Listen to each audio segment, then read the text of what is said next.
1 करोड़ का सवाल देखा, 5 करोड़ का सवाल देखा, सवाल 7 करोड़ का भी देखा, लेकिन इस बार सवाल है 140 करोड़ का।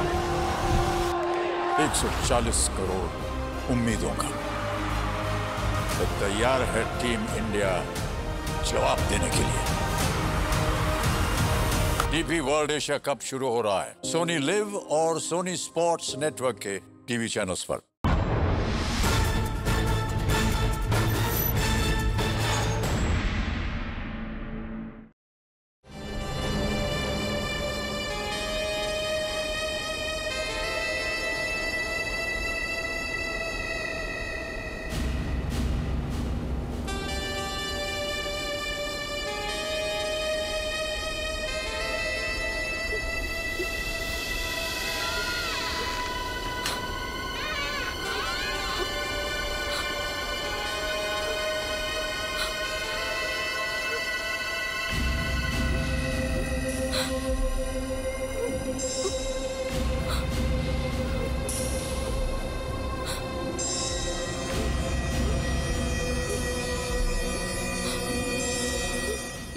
నాకొద్దు.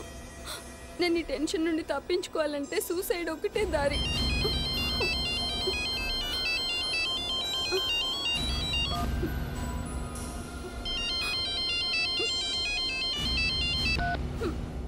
హలో, ఎందుకు ఫోన్ చేసావు? చూడు, నేను నీకు ఇదివరకు కూడా ఇదే చెప్పాను. నన్ను మర్చిపో. నాకు పెళ్ళైపోయింది. నాకు పెళ్ళైందని చెప్తే వినవే. ఈ విషయం ఆయనకు తెలిస్తే ఊరుకోరు. రీచా,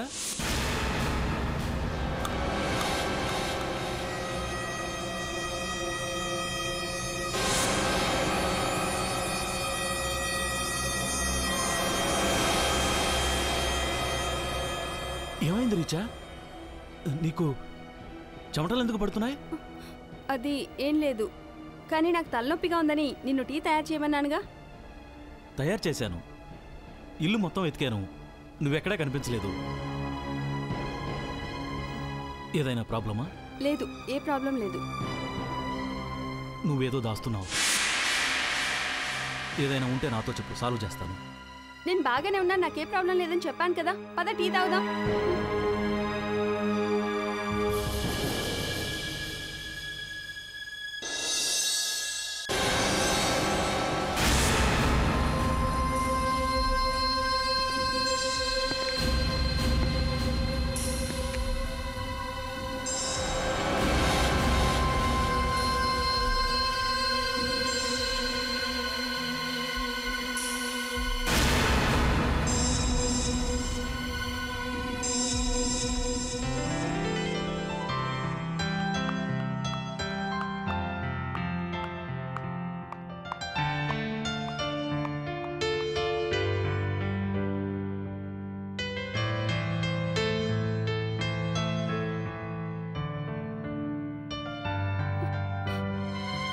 మమ్మీ ఎందుకు అలా చేశారో? అలా చేయకుండా ఉండాల్సింది. నాకు అసలు మమ్మీతో మాట్లాడడం కూడా ఇష్టం లేదు. నాకు కూడా ఇష్టం లేదు.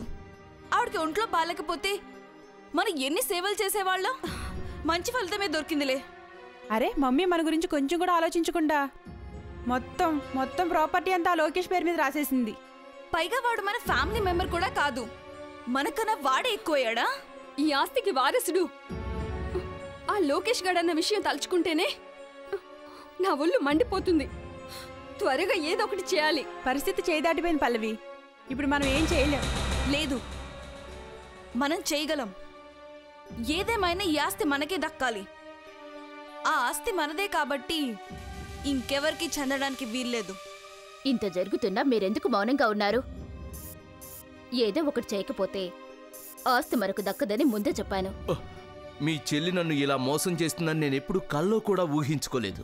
ఇన్ని రోజులుగా ఈ ఇంట్లో ఏం జరుగుతున్నా పట్టించుకోలేదు, అర్థమైందా? కానీ ఇప్పుడు ఆస్తి మొత్తం తన దత్తపుత్రుడికే ఇచ్చేసింది. ఇవ్వలేదు. నేను చస్తాను. నేను చస్తే వాడికి ఆస్తి ఎలా దక్కుతుందో చూస్తానంతే. సరే, అలాగే వెళ్దాం. చాలా బాగుంటుంది తెలుసా?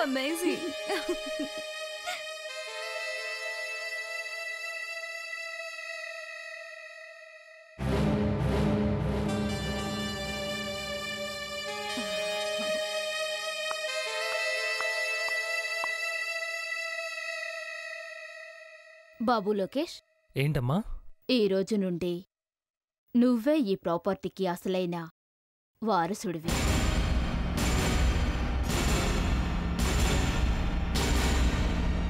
నువ్వు కూర్చోవలసింది అక్కడ కాదు, నా దగ్గర. ఇటురా.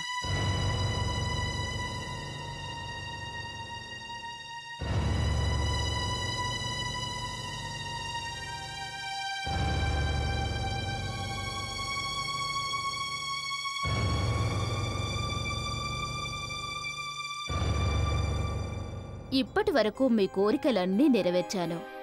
బతకడానికి ఓ ఆధారం చూపించాను. కానీ లోకేష్కి ఏ ఆధారం లేదు. అరే, తినండి తినండి, నేనే మిమ్మల్ని డిస్టర్బ్ చేశాను. లోకి, ఇదిగో తీసుకొని. అలాగే అమ్మా. ఇటివమ్మా, నేను వడ్డిస్తాను. తిను అన్నయ్య, తిను.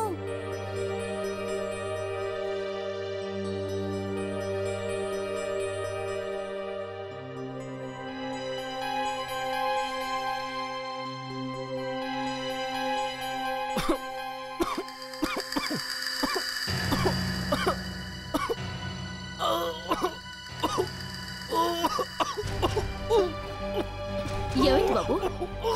లోకేష్, అరే లోకేష్, పల్లవి తొందరగా నీళ్లు. నేను నీళ్ళు తీసుకొస్తాను. తొందరగా ఇవ్వండి. డాక్టర్కి ఫోన్ చేయండి. ముందు నీళ్ళు ఇవ్వండి. ఏమైంది లోకేష్? డాక్టర్ని అర్జెంట్గా రమ్మని చెప్పండి. ఎన్నిసార్లు చెప్పాలి? వాటర్ తెచ్చివ్వండి. ఎక్కడున్నారు మీరంతా? వాటర్ తెచ్చివ్వండి. లోకేష్, లోకేష్, లోకేష్, లోకేష్. మమ్మీ, మమ్మీ, ఏమైంది mummy? Oh my god, mummy, mummy, ఏమైంది మమ్మీ? ఉండు మమ్మీ, మందులు తీసుకొస్తా.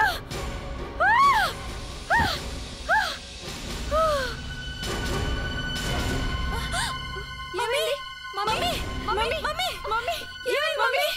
మమ్మీ, డాక్టర్ ఫోన్ చేసావా? వదినా, ఏమైంది వదినా? నువ్వు వెళ్ళి డాక్టర్కి ఫోన్ చేయి.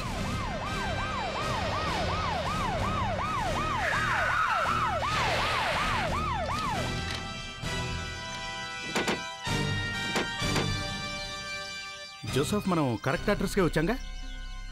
అవును అభిజిత్, నాకు ఫోన్లో చెప్పిన అడ్రస్ ఇదే, కానీ డెకరేషన్ అంతా చూస్తే అలా అనిపించట్లేదే. అవును సార్, లోపల ఏదైనా పార్టీ జరుగుతుందేమో. ఒకవేళ ఆ పార్టీలోనే ఏదైనా ప్రాబ్లం వచ్చిందేమో చూద్దానండి.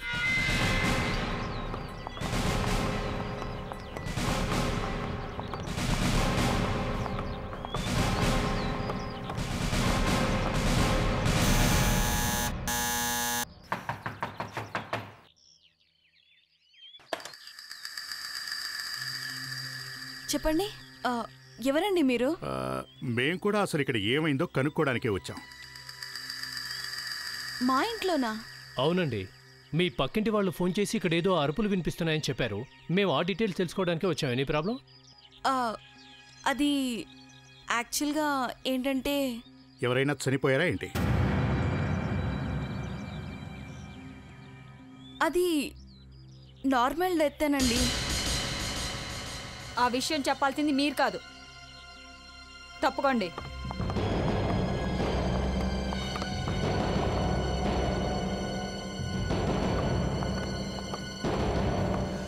ఎవరండి మీరు? మిగతా వీళ్ళంతా ఎవరు? అసలు ఈవిడికి ఏమైంది? ఎవరివిడే? Sir, she's dead.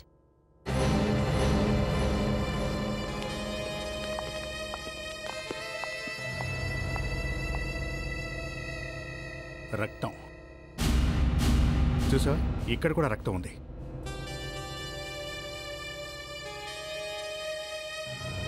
ఈవిడికి గాయం ఎలా అయింది చెప్పండి.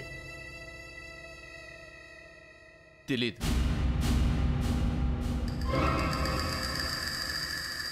అభిజిత్, బుల్లెట్ తగిలినట్టుంది. ఎవరు షూట్ చేశారు? ఎవరు షూట్ చేశారు? మీరేం మాట్లాడుతున్నారు సార్? ఎక్స్ట్రా లాపి అడిగిన దానికి సమాధానం చెప్పండి. కానీ అది ఎలా సాధ్యం సార్? మేము అసలు బుల్లెట్ సౌండ్ కూడా వినలేదు. Is it? సౌండే వినలేదా? ప్రతి కేసు ఇలాగే స్టార్ట్ అవుతుంది. ఎవడో కాలుస్తాడు, ఇంకెవరో చస్తారు. మీలాంటి వాళ్ళు మాకేమీ తెలియదు అంటారు. ఏంటి సార్ మీరు మాట్లాడేది? మా మమ్మీని మేమెందుకు హత్య చేస్తాం? సార్ ఆ విషయం మేము ఎలాగో కనుక్కుంటాం. ప్రణీత్, వివేక్, ఇంట్లో వీళ్ళు గన్ ఎక్కడైనా దాచిపెట్టారేమో వెతకండి. వీళ్ళందరి భాగవతం ఇప్పుడే తేల్చేద్దాం. Yes sir. అసలు ఎవరు షూట్ చేస్తుంటారు సార్? ఎవరు షూట్ చేశారో మీరు చెప్పేస్తే ఈ కేసు ఈజీగా సాల్వ్ అవుతుంది. సరేగాని చెప్పండి, ఈవిడకు బుల్లెట్ తగిలినప్పుడు మీరంతా ఎక్కడున్నారు? మీరెక్కడున్నారు? నేను డాక్టర్కి ఫోన్ చేయడానికి వెళ్ళాను సార్. మీరు? నేను మా ఆయనతోనే ఉన్నాను. ఆ టైంలో మీరెక్కడున్నారు? నేను మమ్మీతో పాటే ఉన్నాను. తనకి తలనొప్పి అంటే మందులు తీసుకురావడానికి మేడపైకి వెళ్ళాను. అలాగా? మరి మీరెక్కడున్నారు? ఎక్కడా? నేను వాటర్ తేవడానికి వెళ్ళాను. వాటర్? కావాలంటే మీరు ఈ విషయాన్ని మా సర్వెంట్ని అడగండి. తాను కూడా ఆ టైంలో నాతోనే ఉన్నాడు. మీ సర్వెంటా? ఎక్కడ కనిపించట్లేదే? ఒకవేళ తనే బుల్లెట్ కాల్చాడేమో? అటువైపు ఉన్నాడు. వీళ్ళంతా బిజీగా ఉన్నామని చెప్పేశారు. అది నిజమో కాదో ఎలాగో తేలుతుంది. ఇక ఆ సమయంలో మీరు ఎక్కడున్నారు, ఏం చేస్తున్నారు? సార్, నేను ఒక ఆస్తమా పేషెంట్ని సార్. లోకేష్ అంత విపరీతంగా దగ్గుతుంటే నాకు కూడా ఆస్తమా అటాక్ అయింది. నేను ఇన్హేలర్ తెచ్చుకోవడానికి నా భార్యతో పాటు బెడ్రూమ్లోకి వెళ్ళాను. కావాలంటే నా భార్యను అడగండి. అదిగో.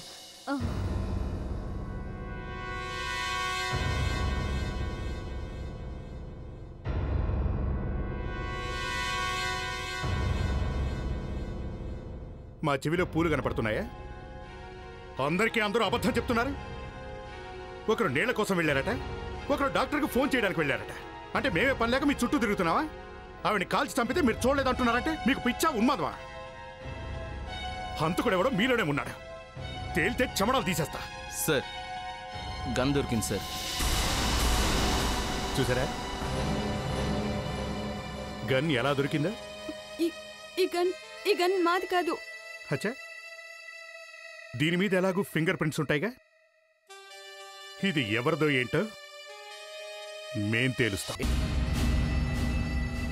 ఏసీపీ గారు, వీళ్ళందరినీ ఇక్కడ తీసుకురావడం వేస్ట్ అండి. మేం కూడా అదే విషయం చెప్పాం, కానీ వీళ్ళు మా మాట వింటే కదా. చూడు రాహుల్, నీ చేతిలో ఈ గన్నుందే, దాంట్లోంచే బుల్లెట్ వచ్చింది. ఆ బుల్లెట్ను వీళ్ళలోనే ఎవరో కాల్చారు. దీని మీద ఎవరి ఫింగర్ ప్రింట్స్ ఉన్నాయో చూడు. ఏసీపీ గారు, అటువంటి ఏం అక్కర్లేదండి.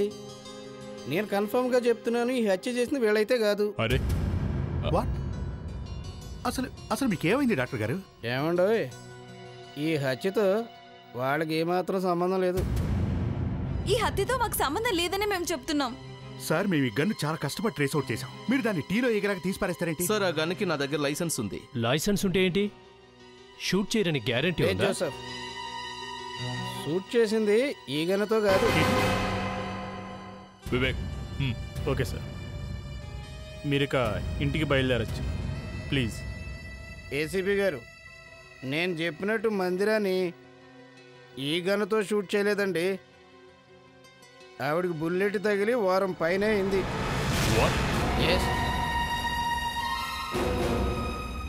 వారం రోజుల క్రితమా? అభిజిత్, వెళ్దాం పద. మనోడు స్పృహలో లేనట్టున్నాడు. ఇంకా కాసేపటి దాకా ఇక్కడే ఉంటే బుల్లెట్ తగిలి సంవత్సరం అయిందంటాడు. నేను చూసిందే మీకు చెప్తున్నా. ఈమెకు బుల్లెట్ తగిలి వారం రోజులు అయిందండి. Rahul, how is it possible? Mandira తలకు బుల్లెట్ తగిలిన తర్వాత కూడా వారం వరకు బ్రతికే ఉందా? ఓరి దేవుడా, మీకు ఎలా చెప్తే కాదు కదనే. నాతో రండి రండి.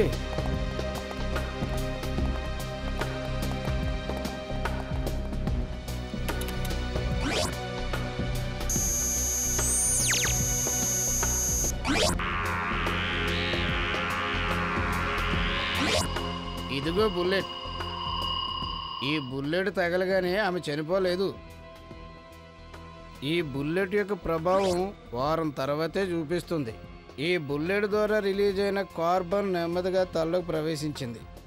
దానివల్ల బ్రెయిన్ హెమరేజ్ అటాక్ అయ్యి ఆమె చనిపోయిందండి. అలా ఎలా వీలవుతుంది? ఎవరికైనా తల్లో బుల్లెట్ దిగి ఆ బుల్లెట్ దిగిన సంగతి వారం వరకు తెలియకుండా ఎలా ఉంటుంది? విచిత్రంగా ఉంది సార్. నా ఇన్నేళ్ల సర్వీస్లో నేను ఇలాంటి కేసు గురించి ఎప్పుడు వెళ్ళలేదు. వింటుంటే వెన్నులో వణుకు పుడుతోంది. సార్, ఈ కేసు చాలా కన్ఫ్యూజింగ్గా ఉంది. కానీ ఈ కన్ఫ్యూజన్ క్లియర్ చేయడం ఎలా? సార్ ఓ పని చేద్దాం సార్. ఈ కేసులో ఉన్న చిక్కుముళ్ళన్నీ విడిపోవాలంటే ఈవిడ ఎప్పుడెప్పుడు ఎక్కడికి వెళ్ళిందో ఏంటో తన రిలేటివ్స్ అందరినీ ఎంక్వైరీ చేసి కనుక్కుందాం. చూడండి, మీరు మాకు కోఆపరేట్ చేస్తే మీ అమ్మగారి హంతకుణ్ణి ఈజీగా పట్టుకోవచ్చు. సరిగ్గా ఒక వారం క్రితం మీ అమ్మగారు ఎక్కడెక్కడికి వెళ్ళారో, ఎవరెవరిని కలిశారో బాగా ఆలోచించి చెప్పండి. ఆ రోజు మమ్మీ ఉదయాన్నే యోగా చేయడానికి వెళ్ళారు. 2 hours తర్వాత అంటే 9 o'clockకి ఇంటికి వచ్చేసారు. అప్పుడు మీ అమ్మగారికి ఏం కాలేదా? లేదు, 9 గంటలకి మేమందరం కలిసి బ్రేక్ఫాస్ట్ కూడా చేసాం. అది మేము సాయంత్రం కాలేజ్ నుంచి తిరిగి వచ్చాక కూడా మమ్మీ బాగానే ఉన్నారు. మరి శనివారం ఆవిడ శనివారం ఏం చేసింది? అది తను ఉదయాన్నే జాగింగ్కి వెళ్ళింది సార్. 2 days తర్వాత మమ్మీ శరత్ అంకుల్ని కలవడానికి వెళ్ళారు. ఈ శరత్ అంకుల్ ఎవరు? ఆయన మా ఫ్యామిలీ ఫ్రెండ్, అమీర్పేట్లో ఉంటారు. ఆవిడ అక్కడి నుండి తిరిగి వచ్చాక ఏమైనా మార్పు కనిపించిందా? మమ్మీని ముగ్గురు చేతుల మీద ఎత్తుకొచ్చారు. ఆవిడని ఎత్తుకొని తీసుకురావడం ఏంటి? మమ్మీకి యాక్సిడెంట్ అయింది, అప్పుడు తలకి దెబ్బ తగిలింది. యాక్సిడెంటా? అవును, మమ్మీకి దారిలో సడన్ గా తలనొప్పి వచ్చి చాలా చాలా గట్టిగా అరిచిందట. డ్రైవర్ వెనక్కి తిరిగి చూసేసరికి కార్ కంట్రోల్ తప్పి చెట్టుకు గుద్దుకుంది. యాక్సిడెంట్ అయింది. ఆవిడ తలకి దెబ్బ కూడా తగిలింది. మీరింత పెద్ద విషయం మా దగ్గర ఎందుకు దాచారండి? మేము మళ్ళీ మమ్మీకి మైగ్రేన్ అటాక్ వచ్చింది, అందుకే తలనొప్పి వస్తుంది అనుకున్నాము. సరే, ఇక మీరు వెళ్ళిపోవచ్చు. సరే, ఈ కేసులో కొత్త క్యారెక్టర్ బయటపడింది. అతను ఎవరో బయట వ్యక్తట. అతని వీళ్ళు శరత్ అంకుల్ అంటారా? శరత్ అంకులా? అవును సార్. సండే రోజు ఈవిడ అతన్ని కలవడానికి వెళ్ళింది. మరో విషయం ఏంటంటే అక్కడి నుంచి తిరిగి వస్తుండగా ఈవిడ కారుకి యాక్సిడెంట్ అయింది. సార్, అక్కడి నుండి తిరిగి వచ్చేటప్పుడు ఆవిడకి సడన్గా విపరీతమైన తలనొప్పి వచ్చిందంట. ఆ తలనొప్పిని భరించలేక గట్టిగా కేకలు కూడా వేసిందంట సార్. సార్, మందిరా గారికి బుల్లెట్ ఆ టైంలోనే తగిలింటుంది. అంటే ముందు బుల్లెట్ తగిలింది, ఆ తర్వాత యాక్సిడెంట్ అయింది. అయ్యుండొచ్చు సార్. అదేలా? సార్, నేను చూపిస్తాను, 1 minute.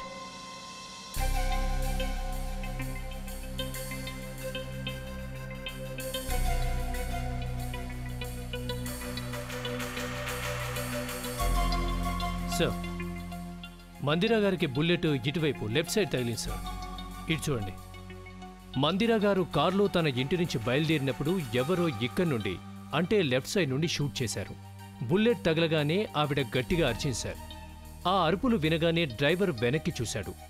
అప్పుడు కారు బ్యాలెన్స్ తప్పి ఇదిగో ఈ చెట్టుకు వెళ్లి గుద్దుకుంది. కానీ మందిరాకు బుల్లెట్ తగిలిన విషయం వాళ్ళ ఇంట్లో వాళ్ళకి ఎలా తెలియకుండా ఉంది? సార్, వాళ్ళ ఇంట్లో వాళ్ళ ఆ దెబ్బ యాక్సిడెంట్ వల్ల తగిలింది అనుకుంటున్నారు. కానీ సార్, కారు ఇలా వెళ్లి చెట్టు గుద్దుకుంది, అది ముందు నుండి. అప్పుడు మందిరా గారికి నుదురు మీద దెబ్బ తగిలాల్సింది, లేదా తల మీద తగిలాల్సింది, లేదా ముక్కు మీద తగిలాల్సింది, ఏదో ఒక చోటు తగిలాల్సింది. కానీ అలా జరగలేదు సార్. ఆవిడకు దెబ్బ తగిలింది ఇక్కడ లెఫ్ట్ సైడ్ సార్. ఆ యాక్సిడెంట్ జరిగిన చోటుకు వెళ్ళి జరిగిందంటో చూద్దాం.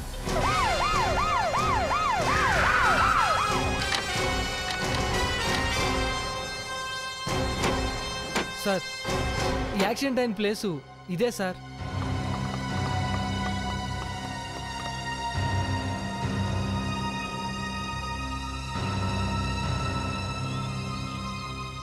ఇప్పుడు చెప్పు, గుర్తు తెచ్చుకొని చెప్పు, ఇక్కడ అసలు ఏం జరిగింది? సార్, మేము శరత్ అంకుల్ ఇంటి నుంచి వస్తున్నప్పుడు ఇక్కడికి రాగానే సరిగ్గా ఈ ప్లేస్కి వచ్చేసరికి ఇక్కడ ఈ ప్లేస్ దగ్గర సార్ అప్పుడు మేడం గట్టిగా అరిచారు సార్. అప్పుడు నేను వెంటనే వెనక్కి తిరిగి చూశాను. అప్పుడు నా కారు అదుపు తప్పి వెళ్ళి చెట్టుకు గుద్దుకుంది సార్. కానీ మీ మేడం ఎందుకు అరిచారు? ఏమో తెలియదు సార్. తలపట్టు కూర్చున్నారు, తలనొప్పి వచ్చి ఉంటుంది సార్, అందుకే అలా అరిచారు. బుల్లెట్ తగిలింది. బుల్లెటా సార్? మేడంకి బుల్లెట్ తగిలిందా సార్? అవును, మేడంకు బుల్లెట్ తగిలింది ఈ ప్లేస్ లోనే. జోసఫ్ సార్, ఇలా రండి. మందిరా అటువైపు వెళ్తూ ఉంది, బుల్లెట్ తగిలింది ఇక్కడ ఇటువైపు లెఫ్ట్ సైడ్. దీన్ని బట్టి బుల్లెట్ ఇటువైపు నుంచి వచ్చుంటుంది. ఇక్కడ చాలా బిల్డింగ్స్ ఉన్నాయి, బహుశా బుల్లెట్ ఈ బిల్డింగ్ లోంచే వచ్చి ఉంటుంది. లోపలికి వెళ్ళి చూద్దాం పదండి.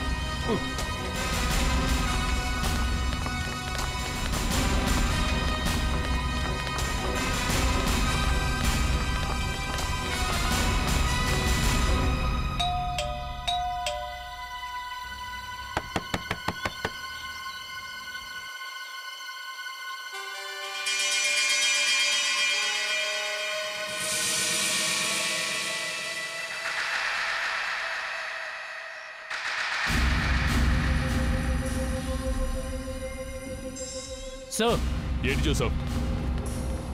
ఇది చూడండి సార్. ఇది బుల్లెట్ తగిలిన హోల్లా ఉంది. గాజు ముక్కలన్నీ బయటే పడున్నాయి. అంటే దీని అర్థం బుల్లెట్ లోపల నుంచి దూసుకొచ్చింది. జోసఫ్ సార్, ఇక్కడేదో రహస్యం ఉంది. లోపలికి వెళ్ళి చూద్దాం పదా.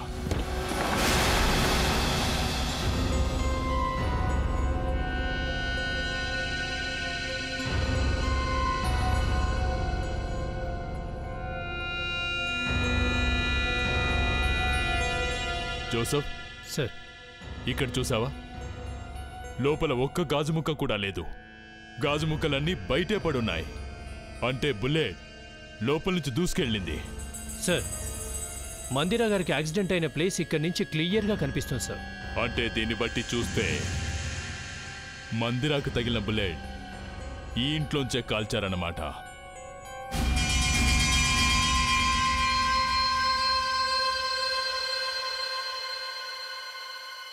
సరే చూడండి. రక్తమా? సార్, లోపల నుండే షూట్ చేశారు. మరి రక్తం లోపల ఎలా ఉంది? ఎవరికి దెబ్బ తగలకుండా రక్తం ఎలా వస్తుంది? అంటే షూట్ చేసిన వాడికి కూడా బుల్లెట్ తగిలిందంటారా? జోసఫ్, ఖచ్చితంగా ఏదో జరిగింది. ఈ ఇంటిని జాగ్రత్తగా చెక్ చేయండి.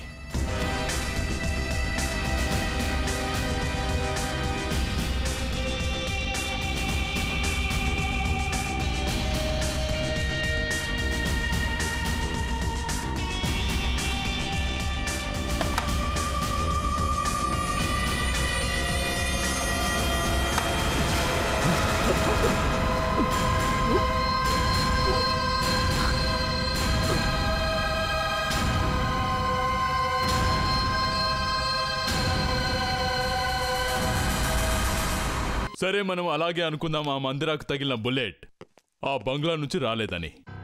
కానీ మనకు అక్కడ ఈ శవం దొరికిందే, దాన్నేం చేద్దాం? ఇతన్నెవరు చంపి ఉంటారు? Sir, matter simple sir. ఈ ఫోటోలో ఉన్నవాడు ఆవిడ్ని షూట్ చేసిన హంతకుని చూసిన సాక్షి అయి ఉంటాడు. అందుకే వీణ్ణి పైకి పంపినట్టున్నాడు.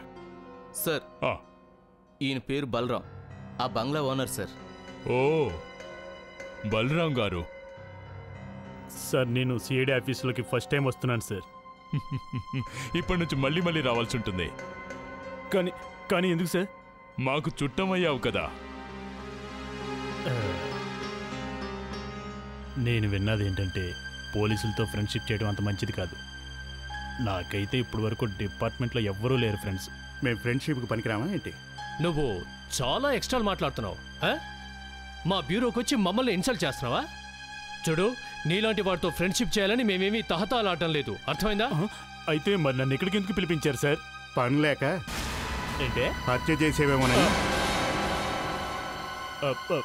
నేను బంగ్లాలు అమ్ముతాను కానీ హత్యలు ఎందుకు చేస్తాను సార్? ఇతను నీకు తెలుసా? ఏది చూడండి, ఏది చనిపోయినట్టున్నాడు. అవును, ఇతని శవం ఎక్కడ దొరికిందో తెలుసా? తెలీదు. నీ బంగ్లాలోనే. నా బంగ్లా? ఎప్పుడు చంపేశావు? నాకేం తెలీదు. నేను ఎవరిని హత్య చేయలేదు. నేను దోమలు చంపడానికి కూడా మస్కిటో కాయిల్స్ ఇచ్చేస్తాను సార్. నేను 2 సంవత్సరాల నుంచి ఆ బంగ్లాకి వెళ్ళడం లేదు. అయ్యో దేవుడా, ఇప్పుడు నా బంగ్లాని ఎవరు కొట్టారు సార్? ఆ బంగ్లాలో 2 హత్యలు జరిగాయి. నువ్వు బంగ్లా గురించి ఏడుస్తున్నావా? అక్కడ ఏం జరుగుతుందో నీకు తెలీదా? అది నాకెలా తెలుస్తుంది సార్? ఆ బంగ్లాకి 4 రోజుల నుంచి వాచ్మెనే లేడు.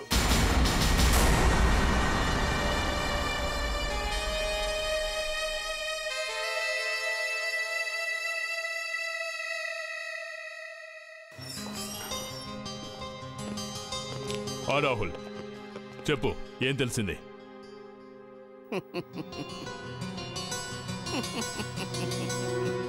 రాహుల్, నీ నవ్వు చూపించడానికే మమ్మల్ని ఇక్కడికి పిలిచావా? చూడు, నీ నవ్వు బాగుంటుంది, మాకు తెలుసు. Thank you very much. ఈ జోకులన్నీ వదిలే, విషయం చెప్పు. ఏది, ఏం తెలిసిందో చెప్పు. ఓసారి 2 బుల్లెట్లని చూస్తారని పిలిచా. ఏమన్నా తెలుస్తుందా? లేదు, ఏమీ తెలియట్లేదు. చూడు రాహుల్, మా బుర్ర పాడు చేయకు. 1 మినిట్. ఏసీపీ గారు ఎందుకంత టెన్షన్ పడతారు? ఓసారి కంప్యూటర్ చూడండి. ఈ 2 బుల్లెట్లను అబ్జర్వ్ చేయండి. ఈ ఫస్ట్ బుల్లెట్తో మందిరాన్ని హత్య చేశారు. ఈ 2వ బుల్లెట్తో ఈ వ్యక్తిని హత్య చేశారు. ఈ 2 బుల్లెట్లని ఒక గన్తోనే కాల్చారు. అంటే ఇద్దరిని చంపింది ఒకరేనా? ఎగ్జాక్ట్లీ.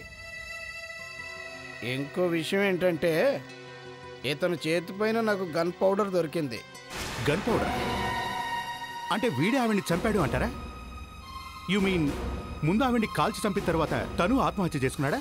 అభిజిత్, ఆ విషయం నాకెలా తెలుస్తుందో చెప్పు. కానీ ఇతని తల వెనుక భాగంలో మాత్రం గాయమైన గుర్తుందయ్యా. ఇదిగో ఇక్కడ చూడండి, ఇక్కడ. అంటే ఇతను ముందు ఎవరో వెనక నుండి ఒక బలమైన రాడ్డుతో కొట్టి ఆ తర్వాత చెస్ట్ మీద షూట్ చేశారు. అరే, ఇతన్నే ఎవరో హత్య చేస్తే ఇతను మందిరాన్ని ఎప్పుడు చంపాడు? ఇతని క్రిమినల్ రికార్డ్స్ చెక్ చేయండి. రాహుల్, నేనెప్పుడు ఇక్కడికి వచ్చినా మళ్ళీ ఇక్కడికి రావద్దని ఒట్టు పెట్టుకునేలా చేస్తావు. అరే, మేము నీ దగ్గరికి కేసుల్ని సాల్వ్ చేయడానికని వస్తాం. నువ్వు మా బుర్రల్ని పాడు చేస్తూ ఉంటావు. ఇప్పుడే నువ్వు చెప్పావు ఇతనే మందిరాన్ని హత్య చేశాడని. తర్వాత ఎవరో ఇతన్ని తల మీద కొట్టి ఇతని దగ్గర నుంచే గన్ తీసుకొని ఇతన్నే చంపేశారంటున్నావు. కరెక్ట్గా? అరే, వెళ్దాం పదండి.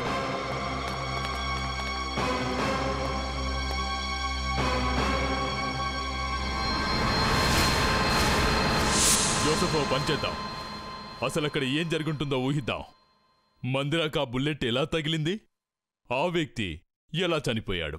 సార్, అయితే ఒకవేళ మందిరా గారిని షూట్ చేసిన వాడు ఇదిగో ఇక్కడ కిటికీ దగ్గర నిల్చొని మందిరా గారు వచ్చేది అబ్జర్వ్ చేస్తూ నిల్చొని ఉంటాడు సార్. అదే టైంలో వెనక నుండి ఇతను ఎవరో అబ్జర్వ్ చేస్తున్నారు. మందిరా గారి కారు ఈ ప్లేస్ దగ్గర రాగానే ఇక్కడ నుండి అతను షూట్ చేశాడు. అప్పుడే వెనక నుండి ఎవరో ఇతన్ని తల మీద కొట్టారు. ఇతను స్పృహ తప్పి కింద పడిపోయాడు. తర్వాత ఆ వ్యక్తి ఇతన్ని షూట్ చేశాడు. జోసెఫ్, ఇలా కూడా జరుగుండొచ్చు కదా. ఆ వ్యక్తి అసలు మందిరాన్ని చంపడానికి రాలేదేమో, ఎవరినైనా కలవడానికి వచ్చుండొచ్చు కదా. కానీ సార్, అతని చేతి మీద గన్ పౌడర్ ఉంది. అంటే ఇతనే ఆవిడని షూట్ చేసి ఉంటాడు. కరెక్ట్. కానీ ఇంకో విషయం జోసెఫ్, ఈ విండో గ్లాస్ క్లోజ్ చేసి ఉంది, అవునా? అవును సార్, విండో క్లోజ్ చేసింది. ఒకవేళ ఆ వ్యక్తి మందిరాన్ని షూట్ చేయాలనుకుంటే ఈ విండో గ్లాస్ ఎందుకు క్లోజ్ చేస్తాడు? ఓపెన్ చేసే పెడతాడు కదా, అందులోంచే షూట్ చేస్తాడు.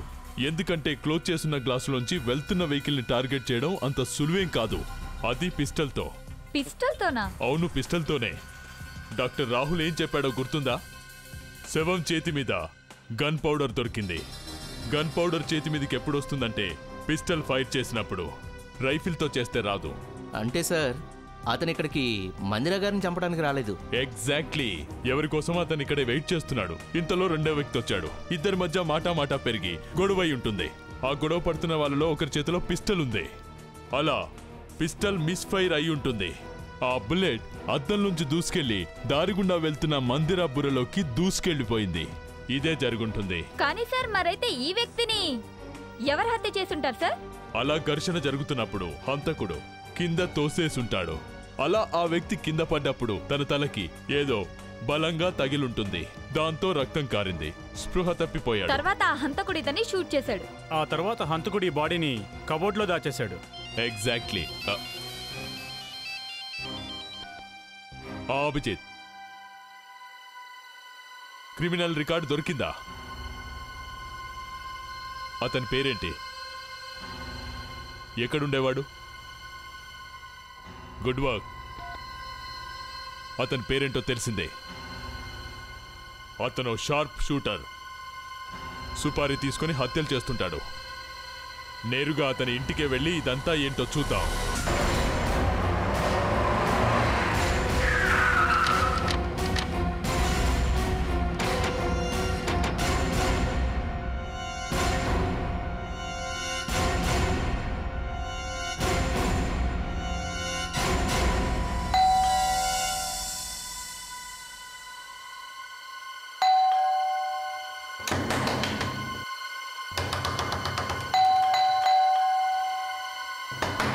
జోసెఫ్, డోర్ ఓపెన్ చెయ్యి.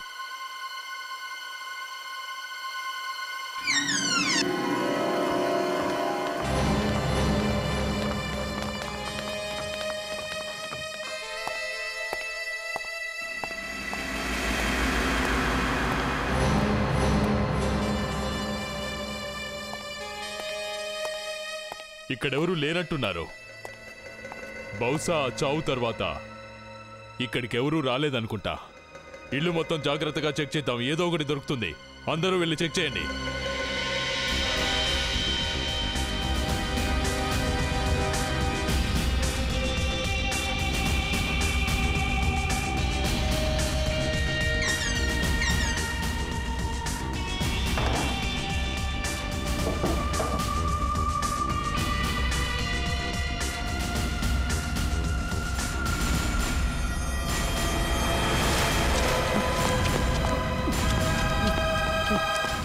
లేదంటే షూట్ చేసి మారేస్తాను. ఎవరు నువ్వు? ఎందుకు పారిపోతున్నావు? సార్ నన్ను ఏం చేయొద్దు సార్, నన్ను షూట్ చేయొద్దు సార్, నాకేం తెలియదు సార్, నేను నిజం చెప్తున్నాను సార్, నాకేం తెలియదు సార్. సార్ నేను ఇక్కడ ఉంటున్నాను అంతే. ఇక్కడ మల్లేష్తోనా? అవును సార్. అంటే నీకు అన్నీ తెలుసన్నమాట? లేదు సార్, నాకేం తెలియదు సార్. ఏమీ తెలీదా? అవునా? అవును సార్. సార్ ఇక్కడి ఫోటోగ్రాఫ్ దొరికాయి.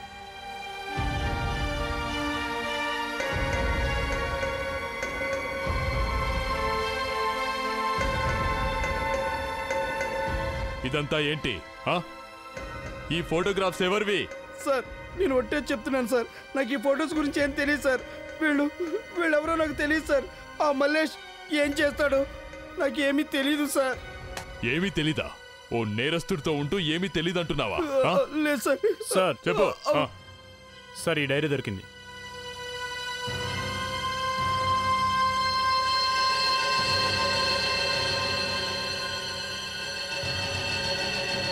డైరీలో మొత్తం ఉంది సార్. వీడు మామూలుడు కాదు, నరహంతకుడు, సుపారీ కిల్లర్. పాపం అంతా రివర్స్ అయిపోయింది. ప్రొఫెషనల్ కిల్లర్నే ఎవరో చంపేశారు. ఆ డైరీలో ఏముంది? సార్ ఈ డైరీలో కొన్ని పేజెస్ చించేశాడు సార్, కానీ దీని వెనక పేజీ మీద అచ్చు పడింది సార్.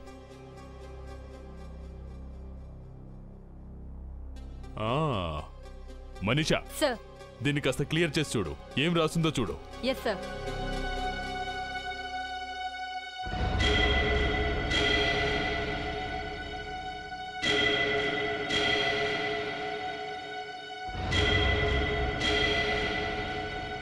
మిస్టర్ కేని మా డైలెన్ బంగ్లా దగ్గరకు వెళ్ళి కలవాలి. Mister K? ఈ మిస్టర్ కే ఎవరు? వివేక్, ఓ పని చెయ్యి. ఆ రోజు మనకు ఆ ఇంట్లో దొరికిన వ్యక్తిని ఓసారి తీసుకురా. Yes sir.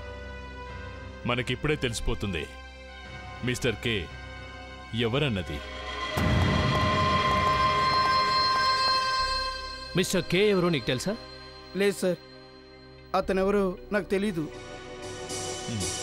ఈ డైరీలో మల్లేష్ 10 మందిని చంపినట్టు రాసుకున్నాడు.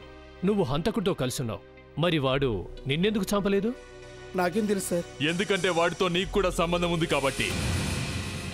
ఎవరతను చెప్పు. ఎవరో చెప్పు. సార్ నాకేం తెలీదు, నేను నిజం చెప్తున్నాను. ఈ విషయాలు ఏమి నాకు తెలీదు. Please believe me. సార్ నేను వీడితో నిజం చెప్పిస్తా. అలాగే తీసుకెళ్ళు. ఎక్కడికి? Joseph. Sir be careful.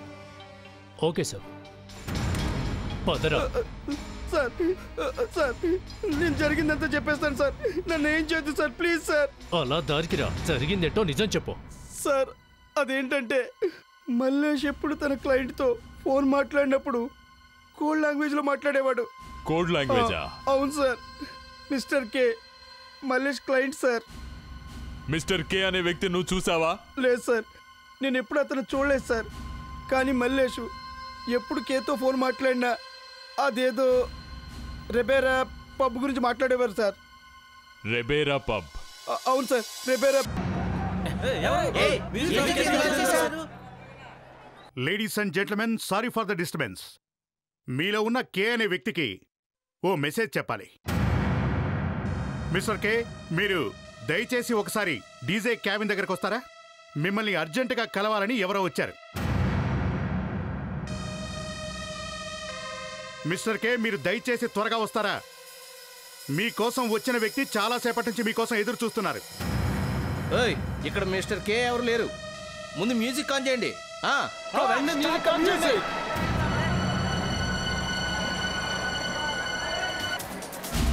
Hello, how are you?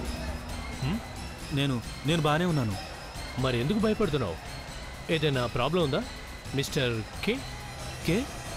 ఎవరు కే? అయ్యయ్యో, ఇదిగో ముందా చెమటలు తుడుచుకో. అర్జెంట్ ఉందా? మేము నీ గురించి వెయిట్ చేస్తుంటే నువ్వేంటి? ఎవరు మీరు? నన్ను వెళ్ళనివ్వండి. ఆగు బాస్, ఎందుకంత తొందర? ముందొకసారి తమరి ఐడెంటిఫికేషన్ కార్డు చూపించండి. ఐడి కార్డు ఎందుకు? చూడండి, నేను గట్టిగా అరుస్తాను. మీరు నన్ను డబ్బులు అడుగుతున్నారని చెప్తాను. అరుస్తావా? అరవరా. తొందరగా ఐడి కార్డు చూపించావు, అర్థమైందా? లేదంటే బుల్లెట్ దిగుతుంది. ఎందుకు చూపించాలి? అసలు నా ఐడి కార్డు మీకెందుకు నేను చూపించాలి? వీడు తెంగరోడే జోసెఫ్. మాటలతో చెప్తే వినే రకం కాదు. మేమెవరో చెప్తే ప్యాంట్ తడిచిపోతుంది. వీఆర్ సిఐడీస్. సిఐడి? సిఐడీసే. వీడి పాకెట్లో ఐడి కార్డు ఉందేమో చెక్ చేయి. అసలు మీరేం చేస్తున్నారు నన్ను?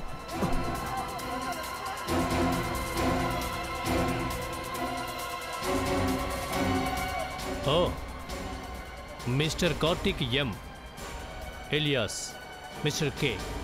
చూడమ్మా బాబు, జరిగిందేదో జరిగిపోయింది. ఇక దాచకుండా మర్యాదగా అసలు విషయం ఏంటో చెప్పు.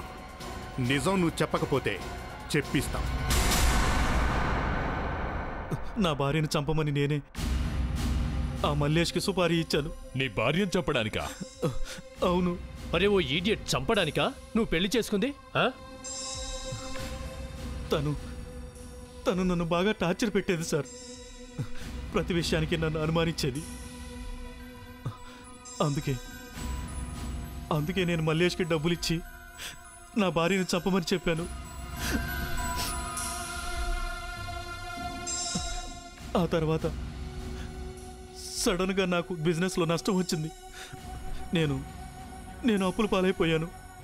నా పరిస్థితి చాలా దారుణంగా మారిపోయింది. తర్వాత నాకేం చేయాలో తోచలేదు. చూడు కార్తీక్, నేను ముందే చెప్పాను డబ్బులు తిరిగి ఇవ్వటం కుదరదని. నాకు ఇచ్చిన సొమ్ము తిరిగి రాదు. నువ్వు నీ భార్యని చంపమని డబ్బులు ఇచ్చావు కదా, ఇక నీ పని పూర్తయిపోయినట్టే. నీ భార్యని నేను చంపేస్తాను, ఓకేనా? లేదు మల్లేష్ గారు, నా భార్య నేను చంపాలనుకోవట్లేదు. మల్లేష్ గారు ప్లీజ్, నేను చెప్పేది కొంచెం వినండి. నేను ప్రాబ్లంలో ఇరుక్కున్నాను. ఏ కార్తీక్, ఇప్పుడేమైంది? నీ భార్యని చంపొద్దంటున్నావు? మల్లేష్ గారు, నేను అప్పులు పాలైపోయాను. నా అప్పులన్నీ తీరిపోయాక తిరిగి నేను మళ్ళీ మీకు డబ్బులు ఇస్తాను. అలా నీ భార్యనే చంపమన్నావు. నీలాంటోడిని ఎలా నమ్మాలి? అంత లేదు. నీ కంటికి పిచ్చోళ్ళ కనిపిస్తున్నానా? చూడు కార్తీక్, వెళ్ళు ఇక్కడి నుంచి, ముందు వెళ్ళు. నాకు చిరాకు వస్తే ముందు నిన్ను షూట్ చేస్తాను. వెళ్ళు, వెళ్ళమంటే. నువ్వు ఇలా చెప్తే ఇవ్వను. నన్ను షూట్ చేస్తావా నువ్వు? నా డబ్బులు నాకు ఇచ్చేయి. నా డబ్బులు నాకు తిరిగి ఇచ్చేయి.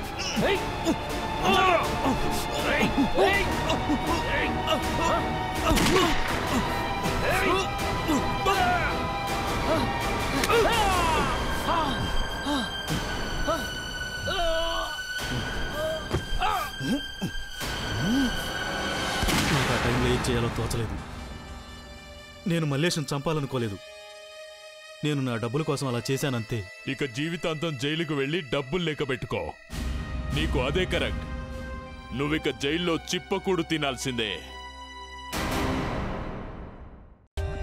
For more updates, subscribe to our channel, click the show links and enjoy watching the videos.